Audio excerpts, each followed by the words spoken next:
কেন্দ্রের বামফ্রন্ট মনোনীত ফরওয়ার্ড ব্লক প্রার্থী নিশীথ চন্দ্র রায় সমর্থনে দিনহাটা শহরে মিছিল ও কর্মী সভা করল সিপিআইএম। দিনহাটা নৃপেন্দ্র নারায়ণ স্মৃতি পাঠাগারে এই কর্মী সভা অনুষ্ঠিত হয়।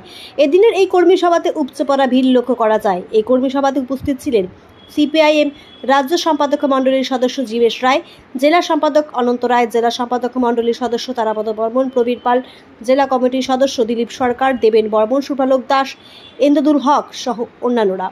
সবার পর মিছিল দিনহাটা শহর মহারাজ নৃপেন্দ্র নারায়ণ স্মৃতি পাঠাগার থেকে জোড়াহাট পর্যন্ত দিনহাটা শহর পরিক্রমা করে। দিনহাটা শহর সহ কোচবিহার জেলার সন্ত্রাস রুখে শান্তি শৃঙ্খলা ফিরিয়ে আনতে, বোমাবাজি বন্ধ করতে, গণতন্ত্র, সংবিধান, ধর্মনিরপেক্ষতা রক্ষা করতে বিজেপি তৃণমূলের সাম্প্রদায়িক রাজনীতি ও দুর্নীতির বিরুদ্ধে বামফ্রন্ট মনোনীত প্রার্থীকে জয়ী করার আহ্বান জানানো হয় মিছিল থেকে।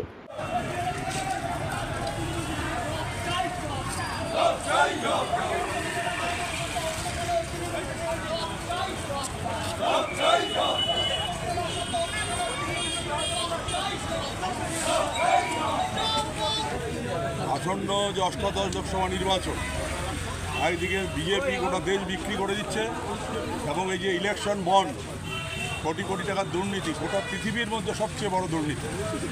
আর এদিকে আমাদের রাজ্যের সরকার আপাতমস্তক দুর্নীতিতে ডুবে গেছে।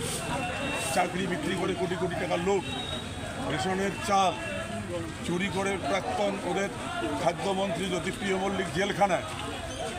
এইসব যে দুর্নীতি, আমরা মনে করি তৃণমূল বিজেপিকে পরাজিত করে কেন্দ্রে যদি একটা ধর্মনিরপেক্ষ সরকার আমরা তৈরি করতে পারি, মূলত আমরা বেকারদের কর্মসংস্থান, শিল্প, জিনিসপত্রের দাম যেন বৃদ্ধি না হয়, আইন শৃঙ্খলা রক্ষা, ধর্মনিরপেক্ষতা এবং গণতন্ত্রকে রক্ষার জন্য এই নির্বাচনে আমাদের হচ্ছে মূল লড়াই। আপনারা কতটা আশাবাদী এবার কোচবিহার লোকসভা কেন্দ্রকে নিয়ে? কোচবিহার লোকসভা নির্বাচনে লড়াই হবে, কারণ একদিকে হচ্ছে 13টা মামলার কেসের আসামি, যার জেলে থাকার কথা, সে আবারও প্রার্থী।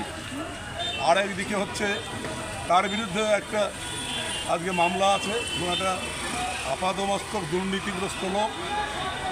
গত 19 লোকসভা নির্বাচনের পর আমরা দেখেছি ওটা মানুষ তার যে দুর্নীতি, জনরস তৈরি করে, তার বাড়ির উপরে আক্রমণ, তাকে ধরবার জন্য মানুষ যেভাবে মৌচাকের মতো ছুটে গেছে, সে নিজের জীবন রক্ষার জন্য পুলিশের সাহায্য নিয়ে পালিয়ে গেছেন আলিপুরদুয়ার জেলায়। প্রায় 1.5-2 মাস থেকে কোচবিহার জেলায় দেখা যায়নি। এটা জেলার মানুষ জানে। তাই দুটো প্রার্থী পরাজিত হবে এবং আমাদের বামফ্রন্টের প্রার্থী বিপুল ভোটে নির্বাচিত।